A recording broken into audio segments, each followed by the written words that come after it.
Fala galera, ligado aqui no canal Expresso 1898.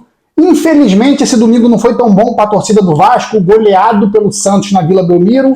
Um jogo com várias nuances, vários aspectos aí para a gente avaliar. Não é um único aspecto, uma derrota é doída, é muito ruim a gente perder, principalmente quando a gente vem num momento bom, né? Então vou falar desse jogo aí, do que aconteceu, mas antes, dá aquela moral, deixa o like aí, se inscreve se não é inscrito, compartilha se gostar.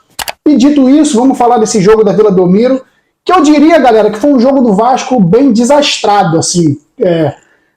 Contra o América Mineiro, eu abri falando até que o Santos era o próximo adversário do Vasco, então contradizendo tudo que eu costumo fazer, que é falar do jogo em si, naquele jogo contra o América eu já estava pensando no Santos, porque a partida contra o América já tinha sido ruim do Vasco. Só que contra o Santos é diferente, uma partida ruim contra o Santos acontece o que aconteceu hoje.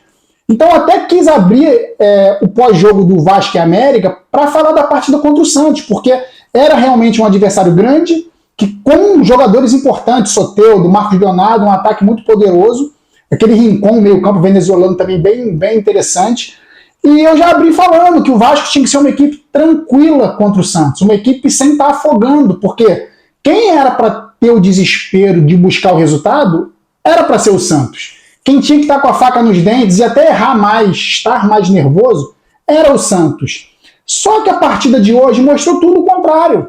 O Vasco entrou muito pilhado, até não jogou mal, assim, vamos dizer, pressionou, teve mais posse de bola, mas a defesa do Vasco atabalhoada, o meio-campo errando muito. O Vasco foi a campo com Léo Jardim, Puma Rodrigues, Medel e Léo, Lucas Piton na lateral esquerda, Zé Gabriel, Praxedes e Paulinho, o Marlon Gomes, o Verratti e o Peck. O Marlon Gomes entrando no lugar do Payet, para falar da última partida, e o Peck entrando no lugar do Rossi, que sentiu a coxa nesse último treino, e nem viajou para Santos. Então essa equipe que entrou em campo foi uma equipe que não jogou mal, mas parecia que tinha alguma pilha ali que o Vasco pegou, que eu não conseguia entender. O Vasco estava com a bola. Como eu falo, esse Brasileirão, toda partida é uma história completamente diferente, não tem uma regularidade. O Vasco pegou o Fluminense, entregou a bola para o Fluminense, usou uma estratégia, o Ramon Dias foi inteligente, o Vasco conseguiu nos contra-ataques lá rápidos fazer os gols. Claro, deu tudo certo, a gente tem que levar sempre isso em consideração. Aí veio a partida contra o Curitiba perfeita, o Vasco com domínio, posse de bola, fez os gols, era uma equipe melhor e fez o que tinha que fazer. Talvez a melhor partida do Vasco no ano, vamos dizer assim. Aí veio a partida contra o América Mineiro, um outro formato de jogo, o Vasco com mais torcida lá, uma vitória para tirar o Vasco da zona de rebaixamento. O Vasco sentiu, até alguns jogadores disseram, depois de 4 meses na zona de rebaixamento, a uma vitória de sair a gente sentiu, mas o Vasco, mesmo nas dificuldades, ganhou do América. Por quê? Porque o América tinha um ataque que tinha um Varanda. Vai comparar Varanda com Soteldo, com Marcos Leonardo, a diferença está aí. Então o Vasco contra o América sofreu dezenas, já 18, 19 finalizações, mas não perdeu. Contra o Santos, a história é completamente diferente. Dentro da Vila, bicho sendo pago pela diretoria do Santos. O Santos com torcida, jogou com efeito suspensivo para a torcida entrar e poder ajudar. E a necessidade de vencer um rival direto, que era o Vasco. Então, a diferença que eu digo, o Vasco, nessas últimas 3 partidas, com nuances de um time desequilibrado. O Vasco ainda é um time desequilibrado. Dentro de uma mesma partida, mostra como foi hoje tudo de ruim e de bom que o Vasco tem. De bom, o Vasco teve domínio, o Vasco teve troca de passe no meio campo, até teve mais posse de bola. As finalizações durante o jogo inteiro foram equilibradas, só que hoje o Vasco foi afobado, foi atrapalhado, escorregou, não sei se é problema de chuteira, de trava baixa. O Vasco escorregou, quase que o Santos já tinha feito um gol com o Léo escorregando, que o Léo mesmo se recuperou, tirou a bola do Lucas Lima. Depois o Zé Gabriel errou e foi o 3º gol do Santos no finalzinho do primeiro tempo. Mas eu vou falar da história do jogo aqui para não ficar confuso, na ordem natural, já que eu falei agora dessas partidas que o Vasco venceu, dos altos e baixos que o Vasco teve. Contra o Santos, o Vasco mostrou tudo que jogou nessas 3 partidas num jogo só. O primeiro tempo do Vasco foi muito bom até tomar o gol. O Vasco toma um gol de pênalti, que, galera, não foi pênalti, cara. Isso não existe. Só que o senhor Daronco, não vou dizer que tem um esquema não, tá, galera? Não vou entrar na pira que nem o Juninho, que nem o presidente do América e tal.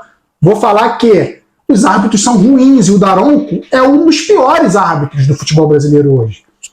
Eu não sei se tem alguma intenção contra o Vasco, mas você pega a partida do Vasco contra o Bragantino, ele não queria dar o pênalti em cima do Verratti. Pênalti claríssimo. Ele ficou 3 minutos olhando o lance. Todos os ângulos. Contra o Santos hoje, o Puma Rodrigues foi garoto. Ele foi na bola, mas ele recolhe a perna e o Marcos Leonardo deixa malandramente a perna para encostar ali no Puma. Só que ele estava chegando na frente, na bola, e o Puma atrás. Então quem chega atrás normalmente é um infrator. Então o Marcos Leonardo foi malandro, se jogou. O Puma Rodrigues foi também um pouco atabalhoado, não vou negar, mas ele recolhe a perna. Ele chega até a encostar. Mas uma encostada, gente, de contato do jogo, de futebol. Aí o senhor Daronco é chamado pelo Wagner Hilwey, do VAR, e olha, ele decide dar o pênalti em 20 segundos. Ele decide que foi pênalti. Para esclarecer esse lance, galera, eu não concordo com o pênalti, eu acho que não foi. Foi cavada braba do Marcos Leonardo. É um lance que o juiz, que o árbitro tem que dar em campo. É a decisão de campo que tem que valer, o árbitro de vídeo não tem que chamar, porque é contato do jogo. E o Puma Rodrigues, por mais que ele tenha entrado na bola atabalhoado, ele recolhe a perna. E a encostada que ele dá no Marcos Leonardo não é suficiente para derrubar ele da forma que ele caiu. Então, mesmo com o VAR, ainda tem gente cavando o pênalti. Então, eu vou dizer, não é um esquema contra o Vasco, é que os árbitros são ruins, inclusive os de vídeo. Muito ruins. Mas dito isso, o Santos abre o placar aos 9 minutos. O Vasco estava muito bem no jogo, muito bem, dominando as ações, jogada pela esquerda, pela direita, pelo meio, Verratti dando trabalho, e o Santos abre o placar. Aí vem a afobação do Vasco querer correr.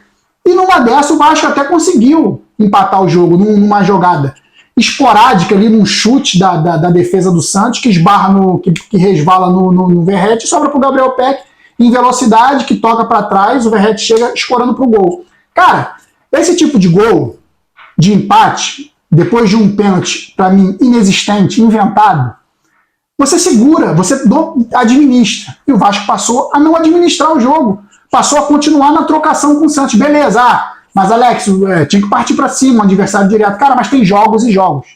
Tem jogos e jogos. Hoje não era o jogo pro Vasco ser franco atirador. Não era.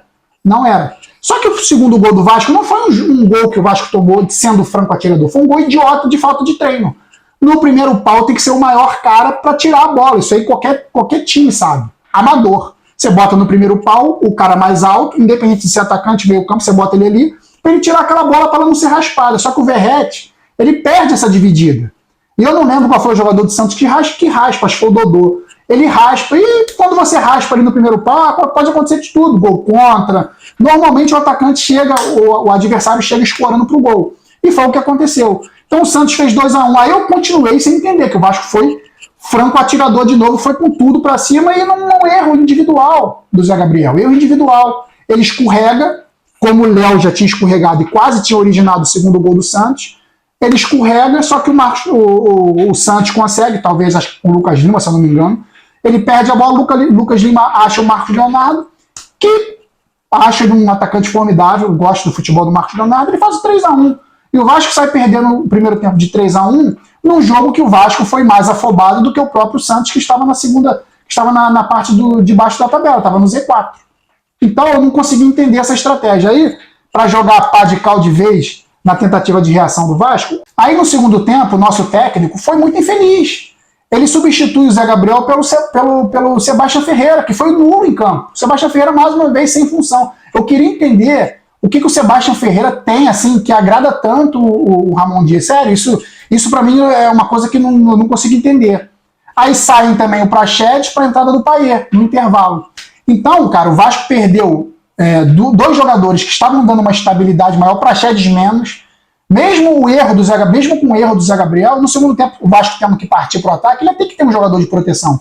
Só que perdeu esse jogador de proteção, entra o Seba Ferreira, fica no ataque sem função, que ele não faz nada no ataque, e o Payet entra fora de forma ainda, driblando demais, perdendo demais, sem objetividade. entra no lugar do Praxedes, aí enterra de vez qualquer possibilidade do Vasco ser competitivo. E o Vasco já era para ter tomado o quarto gol antes de fazer o segundo, porque o Vasco estava muito mal no segundo tempo, tomando contra-ataques assim em cima de contra-ataques no segundo tempo. E num desses contra-ataques parecia time de várzea, o Léo Jardim lá na intermediária de defesa, corta um chute, uma tentativa de gol do meio-campo do jogador do Santos, e a bola sobra um 4-3 na defesa, que o Soteldo passa sozinho e dando números finais, o Santos faz 4-1 com o Soteldo. Então, não vou falar aqui da palhaçadinha do Soteldo, porque, enfim, isso não é futebol, isso é exibicionismo. Exibicionismo não funciona, tem que ter objetividade. Você dribla, você faz graça, mas você faz com objetividade. Você fazer palhaçadinha dentro de um campo, eu não concordo, não acho que isso é produtivo, e pode inflamar o adversário como inflamou, né? O Vasco teve problema lá com o Seba Ferreira, que foi para cima, Medel se irritou, e teve uma trocação de empurrões, tentativa de socos, então isso não agrega. Esse tipo de jogada do Soteldo, pisar e parar em cima da bola, não agrega nada. Não é o anti-futebol, anti-habilidade, não agrega, pô, só não agrega. Ele até reconheceu depois, pediu desculpa, mas já era tarde demais e teve uma confusão danada antes do quarto gol do Santos. Então, o Vasco perde de 4-1, uma partida que eu não consegui entender o desespero, a afobação do Vasco para conseguir ir para o ataque, fazer os gols do Santos. Era um jogo para usar inteligência. Se fosse pegar um exemplo aí de partida que o Vasco fez inteligente, foi contra o Fluminense, que deu a bola para o adversário e soube aproveitar os espaços, os erros principalmente do adversário. Hoje o Vasco quis assumir o protagonismo e tomou as estocadas nos contra-ataques do Santos, aí perdeu o jogo. 4-1, o Santos sai da zona de rebaixamento, passa o Vasco cai para a 16ª colocação, beirando ali a zona de rebaixamento. É torcer para o Botafogo não perder ponto para o Goiás, é torcer para o Botafogo ganhar o Goiás, para o Vasco não entrar na zona de rebaixamento. Então, galera, o Vasco, as próximas partidas 4 são no Rio, pega São Paulo, Fortaleza, em São Januário, Flamengo no Maracanã e depois Internacional também em São Januário. Então, essas 4 partidas aí no Rio de Janeiro, o Vasco tem que somar ponto, tem que fazer pelo menos 6 para começar a conversar, pelo menos 6 pontos, que são partidas difíceis, pelo menos 6 pontos o Vasco tem que fazer, não tem como negociar. As notas aqui, vou dar aqui rapidinho, individual. O Léo Jardim hoje tomou 4 gols, um goleiro que toma 4 gols não dá para ter uma nota acima de 5, então vai ser 5. Puma Rodrigues não falhou em nenhum gol, tá, o Léo Jardim. Puma Rodrigues não tem condições, cara. Puma Rodrigues não tem condições de jogar no Vasco, ele não tá na mesma sintonia dos companheiros, ele erra tudo. Não estou nem dizendo que foi culpa dele o primeiro gol, o pênalti, mas ele tem que ser mais esperto em campo, cara. Chegar daquele jeito ali no Marcos Leonardo é dar margem. Mas enfim, eu não achei pênalti, mas eu não exime o Puma Rodrigues de ter feito uma partida ridícula. Nota 1 para o Puma Rodrigues, reincidente, né, sempre jogando mal. Medel hoje expulso, até ser expulso também dando muito espaço, deu um espaço enorme para o Marcos Leonardo, por mais que o Zé Gabriel tenha perdido a bola e ele não tenha tido muito espaço para marcar, um jogador muito rápido, o atacante do Santos. Então o Medel hoje nota 5. Léo hoje também fez uma partida ruim, nota 4. Lucas Piton hoje, partida também abaixo, errou muitos cruzamentos, nota 4. Zé Gabriel não tem como também eximir ele de culpa do terceiro gol do Santos, que praticamente minou ali a possibilidade de reação do Vasco. Zé Gabriel, eu vou dar uma nota 4. O Marlon Gomes hoje, Vasco, enquanto não tinha tomado o primeiro gol, ele estava ajudando muito o Vasco no ataque, ajudando na movimentação. Gostei do Marlon Gomes, é um moleque que ainda vai ajudar muito o Vasco, nota 6,5, já está ajudando, né? Praxedes, sempre aquele jogador mais cadenciado, não é aquele jogador que vai dar aquele ritmo intenso pro Vasco, nota 5,5 pro Praxedes. Gabriel Peck, muito bem hoje no primeiro tempo, não estava aquele jogador errando passes bobos ou desperdiçando jogadas de contra-ataque, ele foi importante, nota 7 pro Gabriel Peck. Paulinho hoje também não manteve o nível de atuações que veio mantendo, até em jogos que o Vasco não ganhou. Então o Paulinho hoje eu vou dar uma nota 6,5. O Verratti hoje fez o gol do Vasco de empate. O Vasco ainda empatou o jogo, mas tomou uma cacetada de gols depois. Verratti eu vou dar uma nota 7. E o técnico Ramon Dias, antes de dar nota com os reservas, o técnico Ramon Dias eu vou dar uma nota 3. Hoje ele errou na formação inicial. Eu acho que ele poderia escalar o Marlon Gomes não na ponta esquerda, mas no meio campo, como jogador de criação ao lado do Paulinho, e botar o ataque só com o Verratti e o Gabriel Peck. Até em determinados momentos aconteceu isso. Mas o principal erro do Ramon Dias foi as substituições. Ele substituiu mal, botar o Seba logo no intervalo no lugar do Zé Gabriel, deixou o time muito exposto, sem criação nenhuma, sem proteção principalmente. Então, nota 3 para o Ramon Dias. Os que entraram, o Maicon, não deu a mesma consistência que o Medel hoje. Nota 4. O Seba Ferreira, cara. Seba Ferreira, sério, eu não consigo entender o que ele fez até hoje para sempre ser a primeira opção de entrar. Sério, não consigo entender. Nota 3 para o Seba Ferreira. O Jair, vi pouco em campo, então não vou dar nota.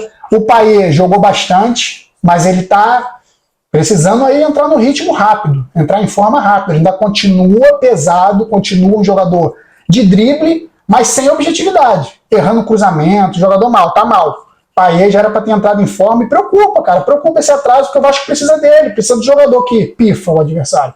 E até agora o Payet não jogou o suficiente para fazer a diferença, como se espera dele. Nota 4 para o Payet. Alex Teixeira também fez pouco, vou deixar sem nota. E galera, é isso. O Vasco perde uma partida que não vou falar que poderia perder, não dessa forma. Se fosse 2-1, talvez eu compreendesse mais, mas o Vasco estar tão exposto como esteve hoje, eu não consigo compreender. É temeroso, um time que ainda não está formado, ainda não está com sua estrutura estabelecida, tomar goleada, porque pode abalar. Abala a estrutura. O Ramon Dias hoje tirando jogadores, botando outros no intervalo, como tirou o Zé Gabriel, pode queimar o jogador, pode deixar o jogador insatisfeito. Tudo que o Vasco não precisa de um clima ruim no vestiário. Tudo que o Vasco não precisa. Mas a gente espera que o Vasco se recupere já para a partida contra o São Paulo no próximo sábado para vencer. Não vou dizer que a partida é fácil, porque o São Paulo já é campeão da Copa do Brasil e não vai precisar, não vou dizer isso. O Vasco precisa remar, não é porque jogador, não é porque o time do São Paulo já é campeão então na Libertadores que o Vasco vai achar que vai ser fácil. Isso é um problema desse time do Vasco, achar que partidas que todas são muito difíceis, que vai ser mais tranquilo, que o Vasco vai conseguir o resultado quando quer. Não é. Eu dei aqui o panorama das 3 partidas que o Vasco venceu. 3 momentos totalmente diferentes. O Vasco venceu jogando totalmente diferente cada partida. E hoje foi um pouco do Vasco dessas 3 partidas, mas muito instável durante o jogo. E não deu tudo certo como deu contra o Fluminense. E não deu a sorte de não ter tomado gol como deu contra o América Mineiro. E o Vasco tomou 4-1 do Santos hoje.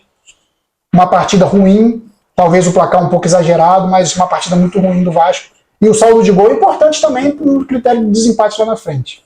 Então é isso, galera. O Vasco voltando a campo contra o São Paulo, 18h30, próximo sábado.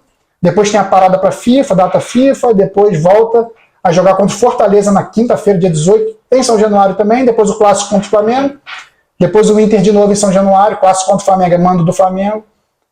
Então é isso. Vamos torcer para o Vasco voltar a pontuar bem. Eu falei 6 pontos nesses 4 jogos. Dá para beliscar até 8, hein? Para ganhar 2, empatar 2 aí. Estaria tranquilo aí, estaria bem. É isso, galera. Saudações vascaínas sempre. Fui!